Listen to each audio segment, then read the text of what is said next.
Assalamualaikum warahmatullahi wabarakatuh.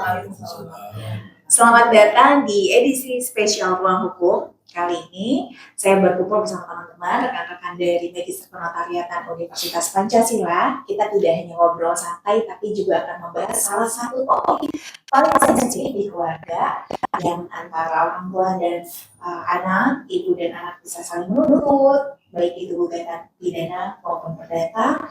Yang paling menguras emosi yaitu topik mengenai perpisahan dan pembagian harta peninggalan. Banyak orang mengira warisan itu simpel. Ketika misalnya bapak meninggal, maka tinggal dibagi warisan antara ibu dan anak-anaknya.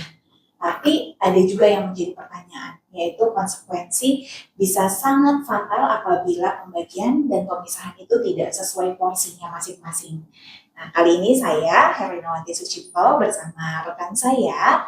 Yang pertama, dari sisi sebelah kanan ada Mbak Jennifer Joy Husin sebagai kritikus, kemudian ada Mas Wurkon sebagai mediator, ada Arista Hafiz dari sebagai narasumbernya. Kemudian di sisi sebelah kiri saya ada Sinta Destiani Chandra sebagai praktisi dan Sri Rohyati sebagai praktisi. Kita akan mulai topik ini. Stay tune. Sebagai perwakilan dari masyarakat yang awam gitu ya, saya mau langsung potong nih di awal.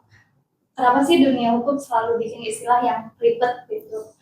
Adanya pemisahan harta peninggalan dan pembagian harta peninggalan. Bukannya kalau warisan itu intinya harusnya dibagi-bagi sama rata ya gitu. Kenapa harus dipisahin dulu baru dibagi-bagi? Mungkin teman-teman bisa bantu jelaskan itu dari segi hukum. Baik, pertanyaan bagus Mbak Jenny. Ini fundamental banget ya. Dasar utama kita adalah pasal 1066 KUH Perdata yang menyatakan bahwa tidak ada seorang pun yang dapat dipaksa membiarkan harta peninggalan berada dalam keadaan yang tidak terbagi. Nah, perbedaannya begini, pemisahan harta itu adalah proses menginventarisasikan dan mengamankan seluruh bundel harta peninggalan almarhum agar terpisah secara tegas dari harta pribadi masing-masing si ahli waris. Sedangkan untuk pembagian harta itu adalah langkah eksekusi lanjutannya, yaitu memotong-motong aset tersebut atau membagi-bagi aset tersebut menjadi hak milik pribadi yang mutlak yang terpisah secara individu berdasarkan porsi yang sah untuk si ahli waris tersebut, seperti itu. Saya kasih analogi yang paling gampang dan masuk di akal ya. Jadi seperti pizza, bayangkan almarhum itu meninggalkan satu layer pizza yang besar. Pemisahan itu adalah momen di mana kita menandai garis-garis di atas pizza berdasarkan porsi ahli waris. Pizzanya belum dipotong secara fisik, baru dipisahkan zonanya agar jelas batasannya. Nah, begitu pizza itu dipotong secara fisik dan ditaruh di atas piring masing-masing, masing-masing anak secara mandiri itulah yang disebut pembagian. Terima kasih Mas Sultan analoginya. Nah, kalau boleh saya tambahkan dari segi praktik saya di lapangan, pernah ada tuh satu keluarga datang ke kantor saya tanpa memahami proses dua tahap ini, yaitu si pemisahan sama pembagian harta peninggalan. Nah, akibatnya mereka kaget saat mengetahui proses itu tuh tidak bisa selesai dalam waktu 1 hari. Nah, inventarisasi aset aja bisa memakan waktu berminggu-minggu, mungkin berbulan-bulan karena lokasi asetnya tuh tidak berada di satu lokasi yang sama. Nah, apalagi dokumennya tidak lengkap atau aset itu masih atas nama almarhum itu sendiri gitu. Nah, penting sekali masyarakat tahu dan kita semua harus tahu bahwa proses berlapis ini membutuhkan kesabaran dan ketelitian. Oke, terima kasih jawabannya dari Mbak Sri dan Mbak Sinta. Tadi analogi dari Mas Lukman itu membuat kita lebih mudah untuk membayangkan bahwa pemisahan dan pembagian itu menjadi sesuatu hal yang serangkaian gitu ya. Nah, yang menjadi pertanyaan lanjutannya adalah gimana nih Mbak Sinta aspek prosedur dan subjek hukumnya itu sendiri, penjelasannya seperti apa? Baik, secara hukum materi notaris kan tidak bisa membuat harta pembagian sukarela jika ada pihak yang tidak hadir atau absen ya. Karena akta kenotariatan itu mutlak membutuhkan persetujuan dan kesepakatan dari para pihak semuanya, semua ahli waris yang terdaftar seperti itu. Solusinya ahli waris yang ada harus mengajukan permohonan pernyataan tidak hadir ke pengadilan negeri terlebih dahulu berdasarkan pasal 463 KUH Perdata. Pengadilan ini akan menunjuk seorang pengampu atau wali untuk mewakili kepentingan dan menandatangani akta atas nama ahli waris yang hilang tersebut. Seperti itu. Betul sekali Mbak Sinta. Nah, mungkin di praktek saya yang udah pernah saya alami gitu terkait ahli waris yang absen itu memakan waktu yang kurang lebih rata-rata 3 sampai 6 bulan di pengadilan. Banyak keluarga yang tidak sabar dan mencoba memaksakan tanda tangan ahli waris untuk mengisi posisi yang absen itu. Nah, ini sangat berbahaya karena bisa berujung pada pemalsuan dokumen yang berimplikasi pada pidana. Jadi intinya harus sabar dan ikuti prosedur hukum yang benar. Shortcut hukum justru membuka jalan menuju masalah yang jauh lebih besar. Iya, seperti itu. Mereka tuh dikategorikan sebagai subjek yang tidak cakap hukum ya. Mereka dilarang keras untuk menandatangani akta secara mandiri karena bisa membuat akta tersebut kan batal demi hukum seperti itu.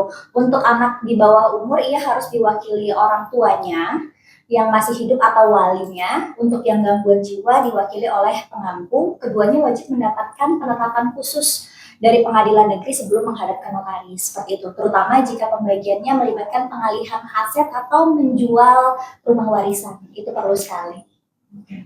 Saya menambahkan ke Mbak Sinta ya, pernah saya alami tuh kasus tersebut dari di mana wali dari anak di bawah umur ternyata merupakan ahli waris yang punya konflik kepentingan. Disinilah peran notaris kita nanti sangat penting untuk memastikan tidak ada benturan kepentingan dan bila perlu meminta pengadilan menunjuk wali ad hoc yang netral demi melindungi kepentingan si anak tersebut. Oh, berarti prosesnya bisa sangat panjang ya kalau kondisi-kondisinya terjadi seperti itu. Ratusan orang bilang urusin warisan itu bisa tahunan. Nah, jadi secara normatif perdata berdasarkan asas landlord scientific Levif, hak milik atas harta peninggalan langsung beralih ke ahli waris sejak mati waris. Jadi secara hukum anak bisa menuntut, tapi disinilah notaris berfungsi sebagai penengah yang bijak. Untuk melindungi sang ibu, notaris akan masukkan klausul hak pakai hasil atau hak menempati dalam akta. Artinya kepemilikan anak di atas kertas beralih ke anak-anak. Tetapi hak mutlak untuk tinggal dan menikmati rumah tersebut tetap berada di tangan sang ibu sampai ia meninggal dunia. Nah, dari pengalaman saya, klausul hak pakai tadi itu benar-benar menjadi penyelamat banyak keluarga. Anak-anak ahli waris itu merasa terlindungi secara hukum, sementara ibu mereka tetap bisa tinggal dengan tenang. Itulah keindahan dunia kenotariatan, bukan sekedar membagi, tapi melindungi semua ahli waris. Begitu. Baiklah, ada cerita nih real soal ini. Saya pernah mendengar kasus di mana anak sulung nekat menjual rumah yang masih di tempat ibunya tanpa musyawarah. Si ibu baru tahu ketika ada orang datang dengan surat penguasaan tanah. Gara-gara tidak ada klausul pelindungan di akta, si ibu harus menggugat ke pengadilan dulu untuk membatalkan penjualan itu. Prosesnya melelahkan dan memecahkan keluarga. Ngeri juga ya Bang kalau misalnya bisa sampai saling menuntut antara ibu dan anak. Sekarang kita mungkin akan membahas untuk segmen selanjutnya yaitu mengenai hutang piutang almarhum dan hubungannya dengan pihak ketiga. Misalnya ada hutang di bank, ada hutang dengan vendor atau perusahaan-perusahaan yang sebelumnya almarhum masih memiliki tagihan. Oke, di sini berdasarkan pasal 1100 KUH Perdata, para ahli waris wajib memikul pembayaran hutang pewaris sebanding dengan porsi pembagian warisan yang mereka terima. Jadi apabila ahli waris tersebut menerima 25% dari total harta warisan, maka dia juga wajib untuk menanggung 25% dari hutang si pewaris yang ditinggalkan seperti itu. Kecuali ahli waris menyatakan menerima warisan dengan hak istimewa, sehingga utang yang dibayar menggunakan batas maksimal nilai harta warisan tanpa mengorbankan hak pribadi si ahli waris tersebut. Seperti itu. Nah, disinilah pentingnya inventarisasi budel harta sebelum akta pembagian dibuat. Salah satu langkah yang wajib dilakukan di kantor adalah mengecek apakah pewaris memiliki kewajiban utang di manapun. Nah, termasuk melakukan BI checking dan ke otoritas terkait. Kalau ini dilewati, ahli waris bisa kena tagihan yang tidak terduga seperti digambarkan oleh Pak Ariska tadi. Jadi pelajarannya, jangan buru-buru memanen warisan sebelum semua kewajiban almarhum dipastikan bersih. Inventory dulu, baru dibagi. Gimana menurut pendapat Mbak Sinta? Iya betul. Jika kreditor bisa membuktikan bahwa para ahli waris dengan itikat buruk sengaja mempercepat pembuatan akta pemisahan dan pembagian harta untuk mengalihkan aset agar tidak bisa disita oleh kreditor, maka kreditor dapat mengajukan gugatan pembatalan dari akta tersebut ke pengadilan melalui mekanisme action Pauliana berdasarkan pasal 1341 KUH Perdata. Nah, yang disampaikan Mbak Sinta tadi itu bukan sekedar teori ya. Saya pernah menjadi saksi kasus di mana akta pembagian tersebut dibuat dalam waktu kurang lebih dari seminggu setelah kematian pewaris. Yang mana hal tersebut tuh dicurigai dibuat dan buru-buru untuk menghindari kreditor tadi tuh. Nah, gugatan action Pauliana itu berhasil membatalkan akta tersebut. Dan notaris membuat akta itu pun harus menghadapi pemeriksaan etik dari majelis pengawas notaris. Wow, ternyata bahkan notarisnya pun bisa kena masalah ya Mbak ya? Betul, jadi kita harus hati-hati juga. Nah, ini poin yang sangat krusial di era sekarang. Berdasarkan Undang-Undang Tindak Pidana Pencucian Uang, negara memiliki hak mutlak untuk melakukan penyitaan terhadap aset yang terbukti merupakan proceeds of crime atau hasil kejahatan. Meskipun pelakunya sudah meninggal dunia dan hartanya sudah beralih ke tangan ahli waris melalui akta notaris, hukum memandang objek kejahatannya bukan subjek pemegangnya. Betul. Dan ahli waris tidak bisa berlindung di balik alasan saya tidak tahu apa-apa. Kalau terbukti mereka tahu dan ikut menikmati hasil kejahatan tersebut, mereka sendiri terjerat sebagai penadah atau turut serta dalam TPPU.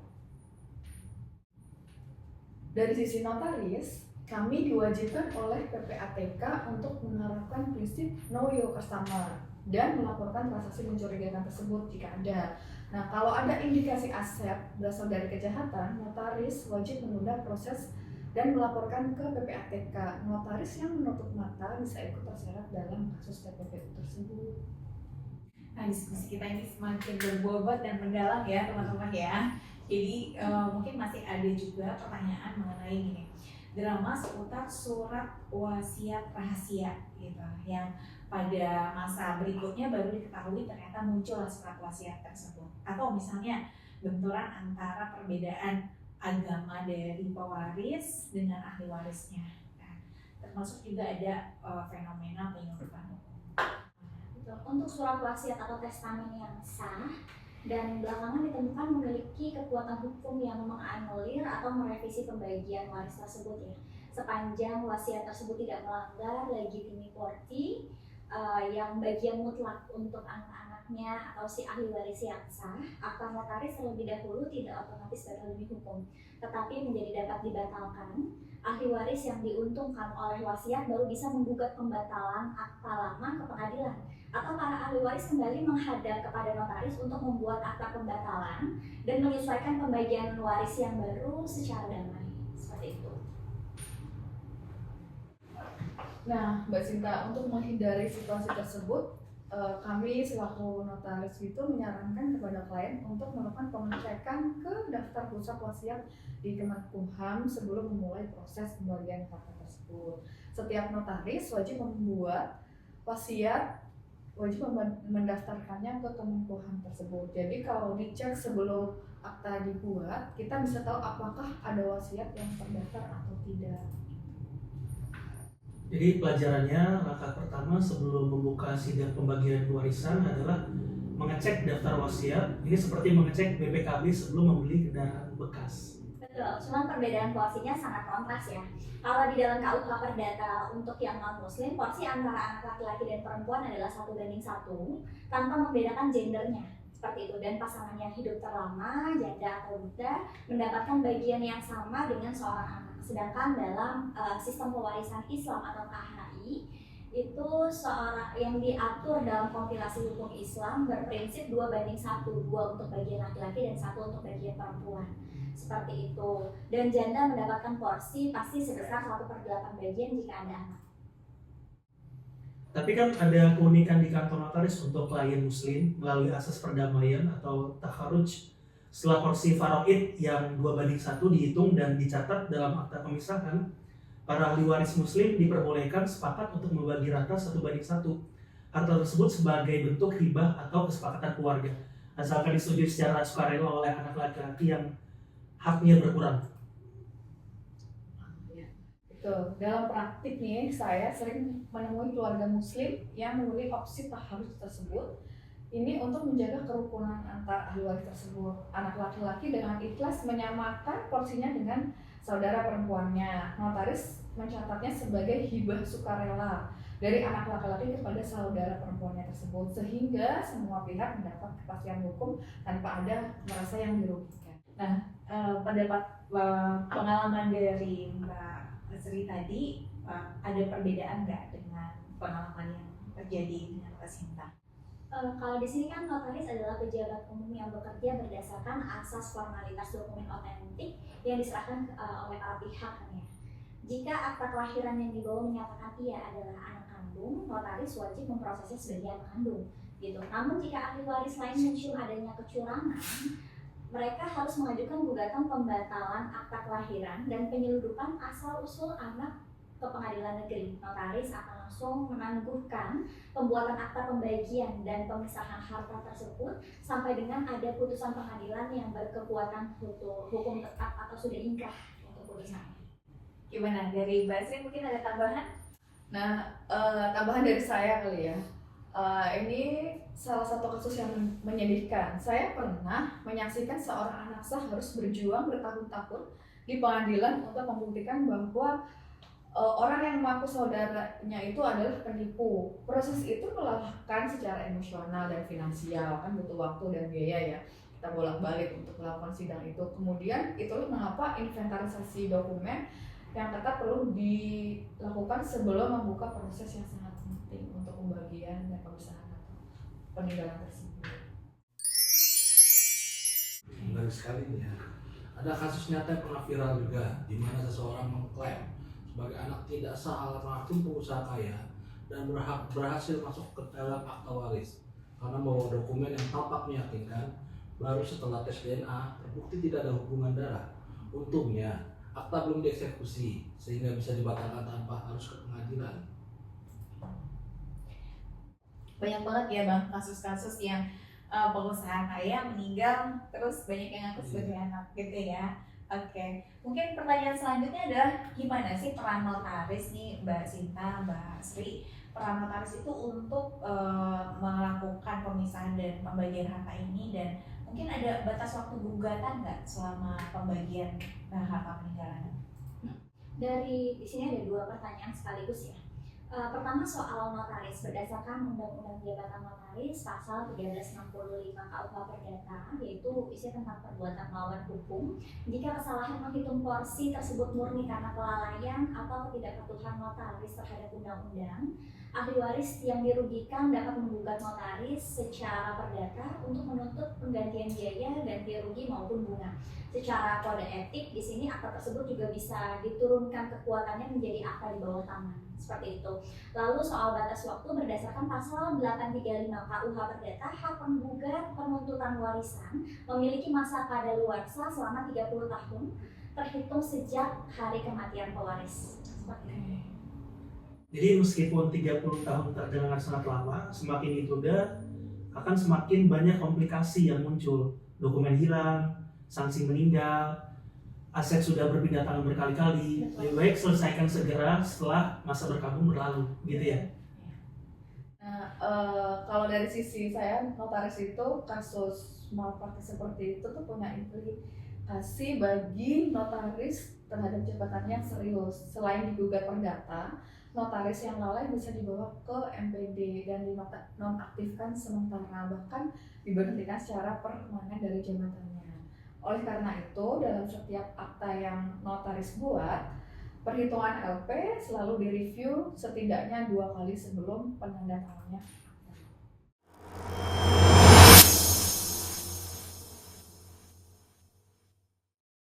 Oke, berarti saya sekarang paham nih, notaris bukan cuma tukang stempel biasa ya berarti ya. Ya, betul. Ada di mana tanggung jawab hukum yang sangat besar di balik setiap tanda tangan dan akte yang dibuatnya.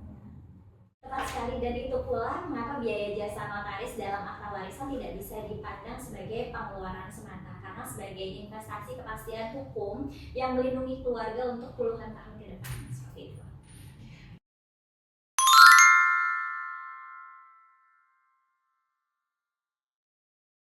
Luar biasa, udah banyak banget yang kita bahas kali ini dan mungkin hampir 1 jam ya, ada banyak sekali pertanyaan.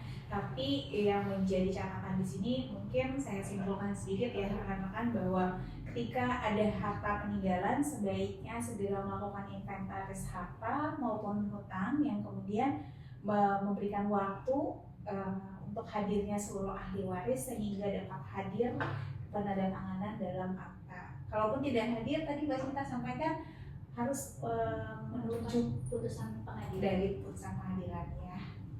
Betul sekali. Pelajaran berharga bagi kita semua. Jangan pernah menunda pengurusan pemisahan dan pembagian harta peninggalan almarhum. Semakin lama ditunda, dokumen akan semakin sulit dilacak. Ahli waris baru akan bermunculan karena adanya pernikahan atau kelahiran, serta ada potensi konflik yang akan berlipat ganda nantinya. Betul, dari sisi akademis, hukum kewarisan di Indonesia itu sangat komprehensif, baik lewat KUH Perdata ataupun kompilasi hukum Islam maupun hukum adat. Tugas kita sebagai generasi hukum adalah memastikan aturan-aturan indah ini benar-benar bisa diakses dan dimengerti oleh masyarakat luas. Sebagai penutup dari saya, mari kita ubah paradigma negatif di masyarakat. Membicarakan pemisahan dan pembagian harta warisan secara terbuka dan legal sejak awal di hadapan notaris bukanlah tanda keserakahan atau tabu. Justru itu adalah bentuk tanggung jawab moral yang paling tinggi dan wujud kasih sayang yang nyata agar keluarga yang ditinggalkan tetap hidup rukun dan damai. Nah, kalau dari sudut pandang saya sebagai praktisi ya Mas Furqon, jangan pernah ragu untuk datang berdiskusi ke kantor notaris, bahkan sebelum ada anggota keluarga yang sakit parah atau meninggal. Kita perlu ada preventif legal planning, jauh lebih murah, mudah, dan bijak dibandingkan menyelesaikan sengketa setelah semuanya sudah terlanjur terjadi. Ya, teman-teman untuk kita semua, terima kasih rekan-rekan. Dan diskusi mengenai pembagian dan pemisahan harta peninggalan ini sangat bermanfaat. Kita menunggu review juga nanti komentar dari teman-teman penonton setianya kita. Oke, dari saya mohon undur diri. Terima kasih dan sampai ketemu di YouTube berikutnya. Assalamualaikum. Waalaikumsalam.